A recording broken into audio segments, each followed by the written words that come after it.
మోకాల నొప్పులకు ఎటువంటి సర్జరీ లేకుండా ఎపియాన్ పెయిన్ క్లినిక్ అందిస్తున్న అత్యాధునిక చికిత్స.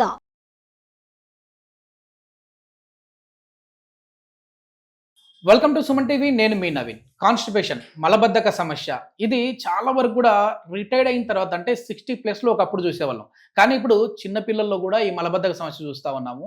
దీన్ని నెగ్లెక్ట్ చేశారు అని అంటే పైల్స్ నుంచి కొలాన్ క్యాన్సర్ వరకు వచ్చే విధంగా కూడా ఉంటుంది అంటుంటారు డాక్టర్స్. సో అసలు ఈ కాన్స్టిపేషన్ ప్రాబ్లం రాకుండా ఉండాలి అని అంటే ఎలాంటి ఆసనాస్ ఉన్నాయి అనేది అయితే ఇప్పుడు మనం తెలుసుకుందాం. మనతో ఉన్నారు మాస్టర్ గౌతమ్ గారు. హాయ్ సార్, నమస్తే అండి. నమస్కారం సార్. సార్, చాలా వరకు కూడా మలబద్ధకాన్ని చాలా లైట్ తీసుకుంటూ ఉంటారు. అంటే ఇదేదో న్యాచురల్గా రావాల్సిన దానికోసము ఎన్నో టాబ్లెట్స్ వేస్తూ ఉంటారు, లాక్సేటివ్స్. సో అదేవిధంగా కొన్ని రకాల ఆయుర్వేదిక్ పౌడర్స్ వాడుతూ ఉంటారు. ఇది వాడితే కానీ మాకు మలం అనేది బయటికి రాదు. కొద్దిమంది సిగరెట్ తాగితే కానీ బయటికి రాదు అంటుంటారు. సో అట్లా కాకుండా యోగాసనాస్తో ఏ విధంగా ఈ మలబద్ధక సమస్యను ఓవర్కమ్ చేయొచ్చు? Right sir. సో మీరు ఇంతకుముందు ఏమన్నారు, 60 లేదంటే దాటిన వాళ్ళకి వచ్చేది ఇప్పుడు అన్ని ఏజ్ల వాళ్ళకి వస్తుంది, ముఖ్యంగా చిన్నపిల్లలకు వస్తుంది అంటారు.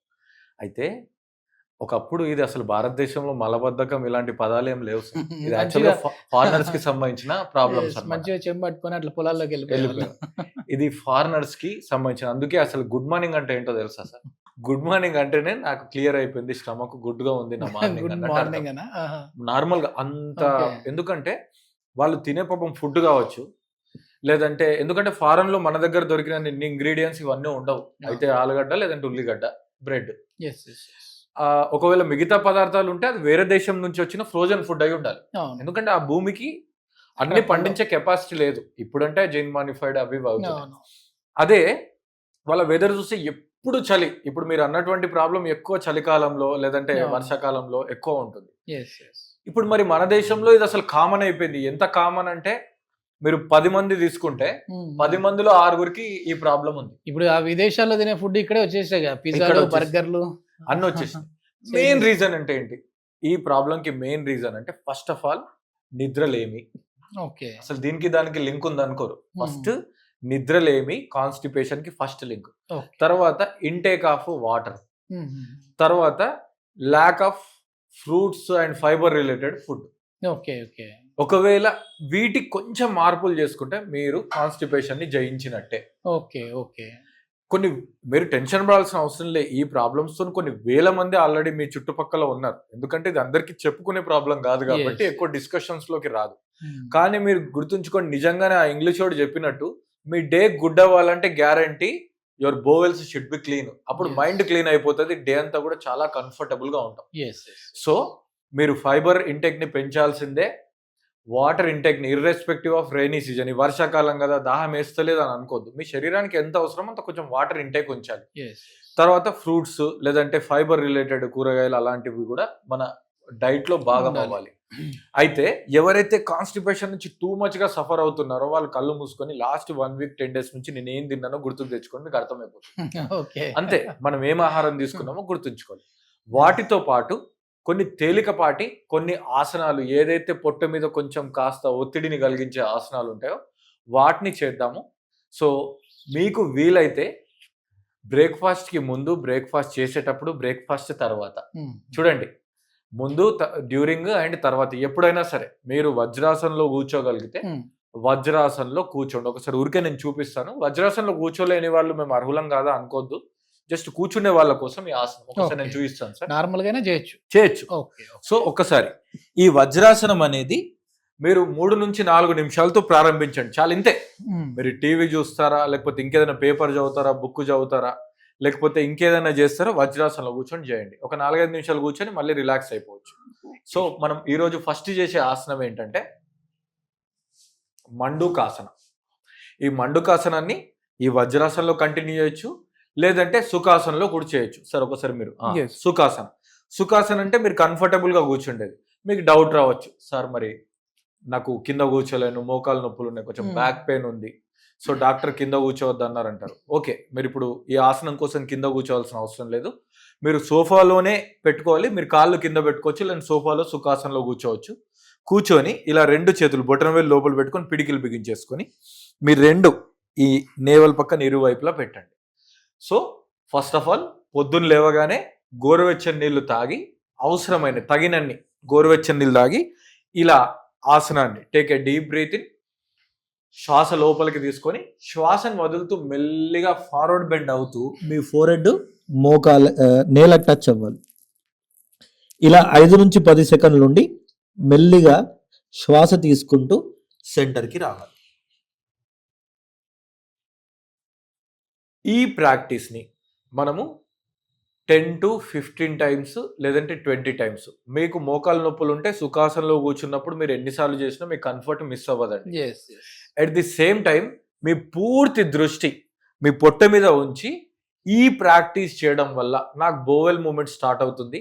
ఇప్పుడు నేను మొత్తం కూడా నా కాన్స్టిపేషన్ క్లియర్ అయిపోతుంది. ఇప్పుడు నేను నెక్స్ట్ వాష్రూమ్ కి వెళ్ళబోతున్నాను, నాకు ఇదంతా క్లియర్ అవుతుంది. ఆ మైండ్ సెట్ తో సైకలాజికల్ గా కూడా 100%. సో సైకలాజికల్ గా కూడా మీరు మీ యొక్క స్టూల్ ని ఎలిమినేట్ చేసేందుకు రెడీగా ఉండాలి. మన గట్ ని అందుకే సెకండ్ బ్రెయిన్ అంటూ ఉంటారు. సెకండ్ బ్రెయిన్ అంటారు.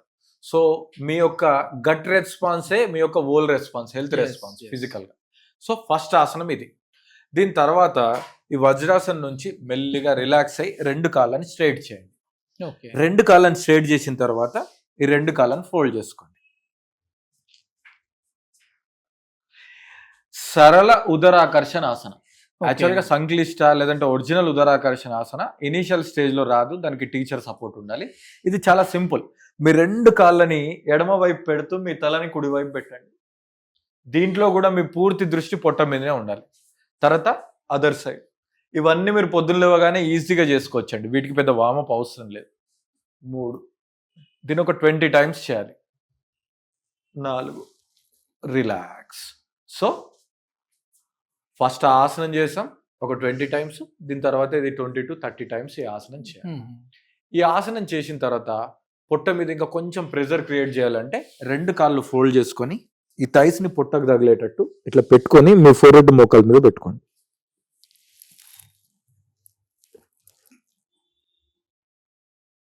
గట్టిగా ప్రెస్ చేయండి మీ పొట్టని థైస్ కి. రిలాక్స్. ఓకే. సో దీని తర్వాత మీరు చేయబోయే ప్రాక్టీస్ ఏంటంటే వీప్ మీద పడుకోండి, పవన ముక్తాసన. ఓకేనా? ఇది one of the important asanas. ఈ ప్రాక్టీస్ చేయగానే మీ బాడీలో ఉన్న గ్యాసెస్ అన్ని రిలీజ్ అవుతాయి. ఒక్కసారి పడుకోండి సార్. పవన ముక్తాసనలో ఫస్ట్ మీ యొక్క కుడి కాల్ని ఫోల్డ్ చేసుకోండి. రైట్. ఇప్పుడు కుడి మోకాలు కింద భాగాన్ని 2 చేతులతో పట్టుకొని మెల్లిగా లెగ్ని లోపలికి లాగండి. మీ థై అనేది పొట్ట మీద రెస్ట్ చేయబడాలి. ఇప్పుడు ఆ రెస్టింగ్ పొజిషన్లో ఒకసారి ప్రశాంతంగా డీప్గా శ్వాస తీసుకోండి. శ్వాసను వదులుతూ మెల్లిగా తలని లిఫ్ట్ చేసి మీ ముక్కును కానీ చిన్నును కానీ ఫోర్ హెడ్ని కానీ మోకాలికి తగిలేటట్టు చేసుకోండి. బట్ ఇక్కడ మీరు తెలుసుకోవాల్సిన విషయం ఏంటంటే మీకు ఆల్రెడీ నెక్ రిలేటెడ్ ఇబ్బంది, సర్వైటికల్ స్పాండిలోసిస్, స్పాండిలైటిస్ ఏదన్నా ఉంటే మీరు హెడ్ని లిఫ్ట్ చేయకుండా కూడా చేయొచ్చు. ఇప్పుడు శ్వాసను వదులుతూ మెల్లిగా హెడ్ నేల మీద పెట్టి ఇప్పుడు లెగ్ని స్ట్రైట్గా చేయండి. సో ఈ ప్రాక్టీస్ని 5 నుంచి 10 సార్లు మెల్లిగా చేయండి. 10వ సారి మాత్రం హోల్డ్ చేయండి, కొంచెం ఎక్కువ కౌంట్లు, అంటే 10 to 15 టైమ్స్ కానీ 20 టైమ్స్ కానీ అలాగే హోల్డ్ చేసి నార్మల్ బ్రీత్లో ఫైనల్గా రెస్ట్ తీసుకోవాలి. కుడి కాలుతో చేసినట్టే ఎడమ కాలుతో కూడా చేయాలి. ఒక్కసారి ఎడమ కాలుతో చేద్దాం. Fold your left leg first, then hold your లెఫ్ట్ని మీ యొక్క ఎడమ మోకాలు కింది భాగాన్ని పట్టుకోండి. మీ యొక్క ఎడమ థైని ఎడమ పొట్ట మీద ఉంచండి, గట్టిగా ప్రెస్ చేయండి. ఇప్పుడు శ్వాస నెమ్మదిగా తీసుకోండి డీప్గా. శ్వాస వదులుతూ మెల్లిగా తలని లిఫ్ట్ చేసి మీ యొక్క ఫోర్ హెడ్ని మోకాలికి లేదంటే ముక్కుని మోకాలికి టచ్ చేసి అలా ఉంచండి. తర్వాత మెల్లిగా శ్వాస వదులుతూ మీ యొక్క హెడ్ని నేల మీద పెట్టండి. ఇప్పుడు లెగ్ని కూడా స్ట్రైట్గా చేయండి. శవాసనలో ఉండండి. ఈ ప్రాక్టీస్ చేసిన తర్వాత అలా ప్రశాంతంగా తల నుంచి కాలి బొటన వేలు వరకు శరీరాన్ని అలా ఫ్రీగా వదిలేసి కళ్ళు మూసుకోవాలి. శవాసనలో ఉన్నప్పుడు పొట్టను గమనించండి. శ్వాస తీసుకున్నప్పుడు పొట్ట పైకి రావాలి, శ్వాసని వదులుతున్నప్పుడు పొట్ట లోపలికి వెళ్ళాలి. ఇలా 1 to 2 minutes శవాసనలో ఉంటే మనకు ఒక రెస్ట్ లభిస్తుంది. At the same time constipation అనేది కామన్గా అనిపించే డేంజర్ ప్రాబ్లం. కాన్స్టిపేషన్ అనేది చాలా ప్రాబ్లమ్స్ రావడానికి ఒక గేట్వే. సో ఈ ఫిస్టులా కావచ్చు, పైల్స్ కావచ్చు, లేదంటే కొలన్ క్యాన్సర్ కావచ్చు, లేదంటే లివర్ రిలేటెడ్ ఇష్యూస్ కావచ్చు, లేదంటే indigestion related lots of issues, gut related issues కావచ్చు. చాలా ప్రాబ్లమ్స్కి ఈ constipation. At the same time మీ వర్క్ ఎఫిషియన్సీ తగ్గుతుంది, ప్రొడక్టివిటీ తగ్గుతుంది. ఎందుకంటే కాన్స్టిపేషన్స్తో ఉన్న వాళ్ళకి కాన్సన్ట్రేషన్ తగ్గుతుంది, క్రియేటివిటీ తగ్గుతుంది, వాళ్ళ రైట్ బ్రెయిన్ యాక్టివిటీ తగ్గుతుంది. కాబట్టి వాళ్ళ యొక్క సామర్థ్యం మేరకు పనిచేయలేరు.